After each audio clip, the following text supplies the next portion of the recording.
지금 현재 6번째 대멸종이 벌어지고 있다 이렇게 얘기하는데, 그걸 멈추게 하는 가장 좋은 방법은 우리 아이들이 놀면서 배우는 게 제일 좋은 배움이 아닐까.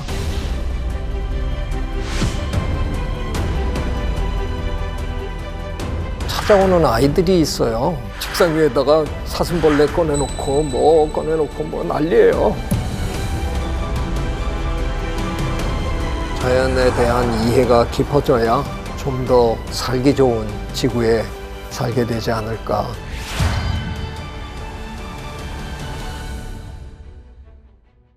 제가 최근에 공부에 관한 책을 하나 내고요. 인터뷰를 하는 과정에서 제가 평생 놀았습니다 그랬더니 다들 엄청 저를 미워하더라고요. 네, 그래도 명색이 저 대학도 좋은 데 나오고 교수도 하고 그러면서 어떻게 놀았냐. 근데 중고등학교 때는 저희 어머니의 잔소리 때문에 겨우 공부한 거 맞고요. 대학 4학년 되기 전까지는 진짜 팽팽 놀았거든요. 그러다가 미국 유학을 가게 됐는데, 제가 한국에서 대학을 다닐 때의 성적표랑 미국에서 받은 두 대학의 성적표하고 이렇게 나란히 놓으면 절대로 이게 한 학생의 성적표라고 믿을 사람이 아무도 없습니다. 이게 말이 안 되잖아요. 한국선 우리말로 했는데도 DF 줄줄이 받고, 미국 가서는 영어로 했는데도 성적을 잘 받았다. 그게 무슨 얘기냐면 미국에 가서 한 공부는 저한테 공부가 아니었어요. 너무 즐거워서 한 거예요. 동물들에 대해서 배우고 막 또 제가 산으로 둘러 뛰어다니면서 관찰하고, 그러니까 저한테는 이게 노는 거였어요. 네, 대학 교수가 된 이후에도 저는 계속 놉니다.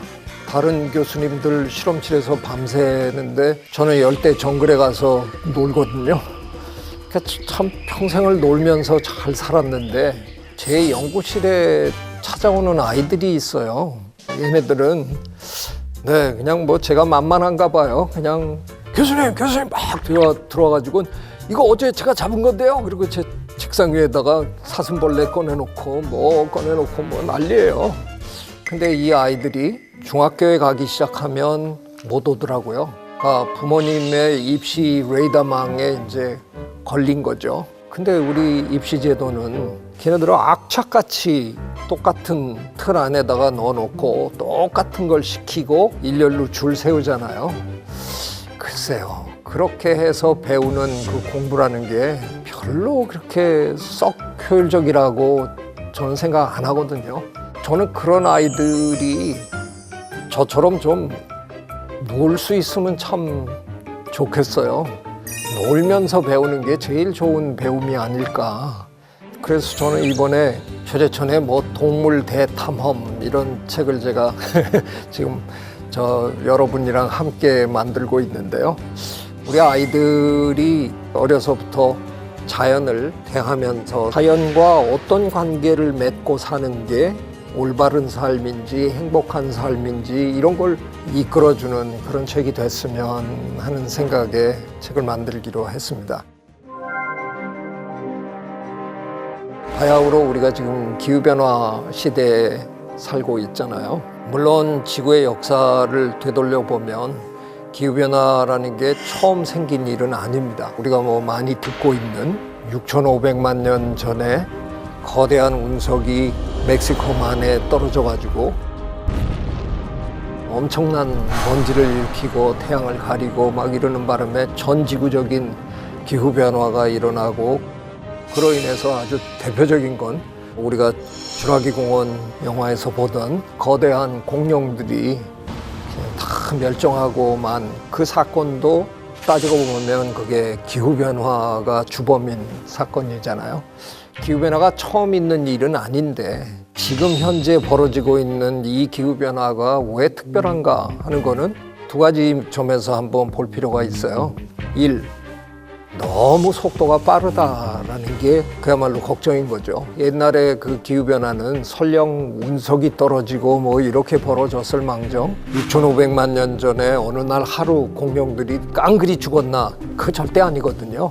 화석을 보면 수십만 년 그 지층의 공룡들이 이제 죽어가는 게 쭉 기록이 돼 있는 걸 보면 그렇게 급속도로 벌어진 일은 아닌 거예요. 근데 지금은 불과 한 200년 요 정도의 그 예전에 벌어졌던 기후변화의 속도가 무색할 정도로 지금 빠른 속도로 벌어지고 있다는 거죠. 그러다 보니까 생물들이 적응할 시간이 없는 거죠. 이게 참 새로운 그리고 끔찍한 사실이고요. 또 하나는 우리 지구에는 한 5번의 대멸종 사건들이 있었거든요. 조금 전에 제가 얘기 드린 그 6,500만 년 전에 공룡들이 다 싹쓸이 당했던 그게 5번째 대멸종 사건이었고요. 학자들은 지금 현재 6번째 대멸종이 지금 벌어지고 있다 이렇게 얘기하는데 이게 다 끝나고 나면 역대 최대 규모일 거라는 게 저를 포함한 대부분의 학자들의 예측입니다.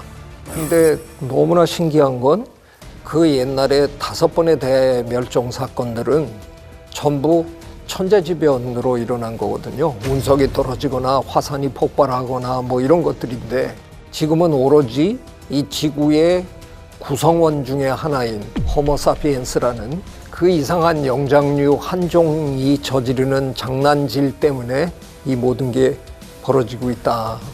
이게 참 받아들이기 힘든 그런 면모인 겁니다. 그래도 자연은 이 난국에서도 적응해 보려고 굉장히 애를 쓰고 있어요. 그래서 최근에 나온 이런 연구 결과들을 보면 새들의 경우에는 많이 더우면 새가 부리를 열고 할딱거립니다. 마치 강아지가 혀를 내밀고 할딱할딱 하듯이. 그런가 하면 많은 포유동물들은 체중에 비해서 또는 부피에 비해서 몸의 표면적을 늘리는 방향으로 진화하거든요. 더워지면 귀가 커진다든가 사지가 좀 길어지고 있다. 예를 들면 사막여우라든가 사막 토끼라든가 이런 식으로 이제 지금 몸이 조금씩 변화하고 있다는 거죠. 현대 사회에서는 우리 그걸 이제 적응 방산이라고 부르는데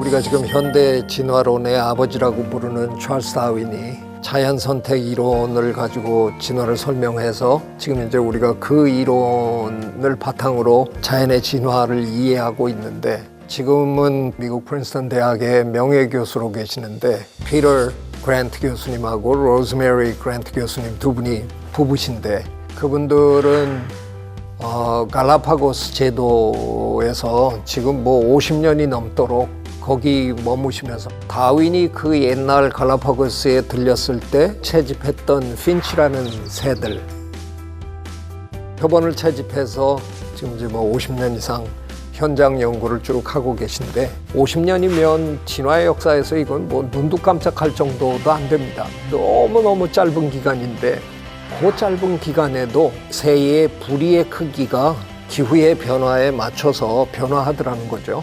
다행이긴 합니다. 그런 연구 결과가 그래도 있다는 게 퍽 다행이긴 한데 대체로는 지금 생물들은 엄청 힘들어합니다. 호모사피엔스가 지구의 환경을 지금 막 너무 빠른 속도로 바꿔버리고 있으니까 이게 다른 생물들은 무슨 일이 벌어지는지 그들이 알 게 뭡니까? 그냥 속수무책으로 지금 죽어나가고 뭐 겨우 살아남고 이런 거죠. 대표적인 예로 아마 여러분이 뉴스에서 가끔 보셨겠지만 북극곰.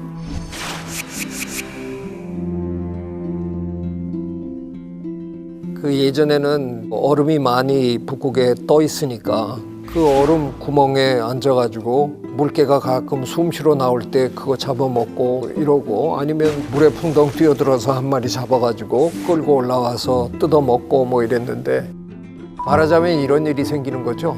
들어가서 물개를 한 마리 잡았는데 잡고 푹 하고 올라와 보니까 얼음이 안 보이는 거예요. 이제 얼음이 많이 녹아가지고 너무 멀리 얼음이 있는 거죠. 예, 북극곰은 포유동물입니다. 허파로 숨을 쉬어야 되기 때문에 계속 물에 있을 수가 없는 거죠. 가끔 가다가 물 바깥으로 나와서 숨을 쉬어야 되는데 얼음이 너무 멀리 있으니까 가다가 익사합니다. 지쳐서. 그러니까 북극곰들이 요즘 바다로 나갈 생각을 안 하고 동네 쓰레기통을 뒤지기 시작한 겁니다. 그러다 보니까 영양실조가 걸려갖고 정말 불쌍할 정도로 말라서 이 상태가 계속 조금만 더 진행이 되면 아마도 북극곰은 멸종하지 않을까 이런 걱정이 듭니다. 이런 것들을 진화의 관점에서 뭔가 이 문제를 보기 시작하면 지금 우리가 저지르고 있는 이런 기후변화 또 생물다양성 감소 이런 문제에 대한 이해가 훨씬 조직적이고 훨씬 포괄적으로 우리가 이해할 수 있을 거라는 생각이 들어요. 그래서 아이들에게 이렇게 설명을 할 때도 그냥 기후변화가 중요합니다. 뭐 우리는 이렇게 해야 됩니다. 그래 본들 아이들의 머릿속에 그런 게 어떻게 전달이 될까? 그거보다는 이런 스토리텔링을 통해서 이야기를 들으면서 지구의 역사가 이렇게 왔고 그 속에서 살아야 할 우리 인간이 저지르는 이런 죄악들 때문에 동물들은 이런 어려움을 겪고 있구나 이런 것들을 좀 관계라는 틀 속에서 이렇게 이해하면서 가면 좋겠다 그런 생각해 봅니다.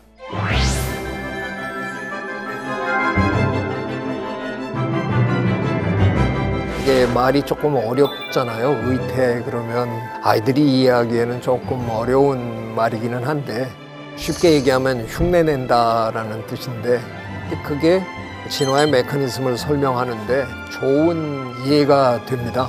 굉장히 많은 분들이 그런 사진 한 번쯤 어디선가는 봤거든요.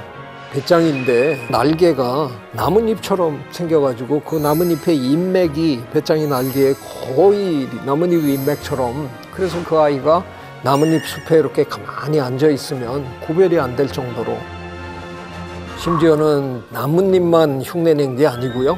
나뭇잎이 벌레 먹은 것 같은 그런 흠까지 다 흉내를 냈어요. 생각해보면 이게 기가 막힌 거잖아요. 그걸 처음 본 사람들이면 진화에 대한 개념이 전혀 없는 분이라면 이건 누가 만들었지. 이게 어떻게 자연적으로 이렇게 될 수 있느냐. 근데 자연계에는 그렇게 신기한 의태 현상을 보여주는 동식물들이 굉장히 많습니다.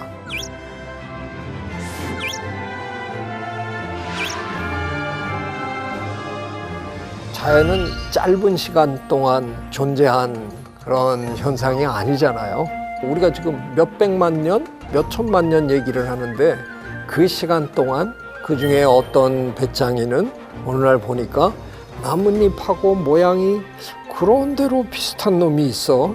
그런 시절이 있다가 또 한 50만 년 지나면 나뭇잎 인맥처럼 보이는 그런 날개를 가진 또 배짱이가 나타나고 그로부터 또 1000만 년이 지나면 벌레까지 먹은 놈도 또 나타나고 어마어마하게 오랜 시간 동안 약간씩의 변화가 축적이 되면서 나타나는 거거든요. 그래서 어떻게 그런 일이 벌어질까를 설명하다 보면 진화의 메커니즘을 설명하는 그런 좋은 도구가 되는 거죠.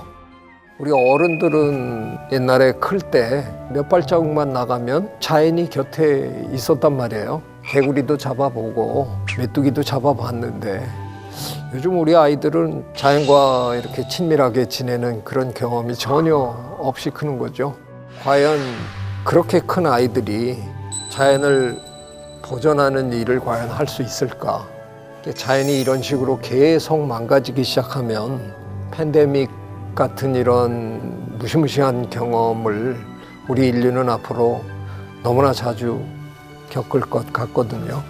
그걸 멈추게 하는 가장 좋은 방법은 우리 아이들이 자연과 함께 크고 자연을 가깝게 지내고 그리고 자연에 대한 이해가 깊어져야 우리가 이 지구를 떠난 다음에라도 우리 아이들은 좀 더 살기 좋은 지구에 살게 되지 않을까 그런 생각해 봅니다. 그래서 저는 우리 아이들이 국어, 영어, 수학 열심히 공부하는 것도 참 중요하지만 자연에 대한 이해를 넓히는 것도 그런 공부 못지않게 굉장히 중요하다고 생각합니다.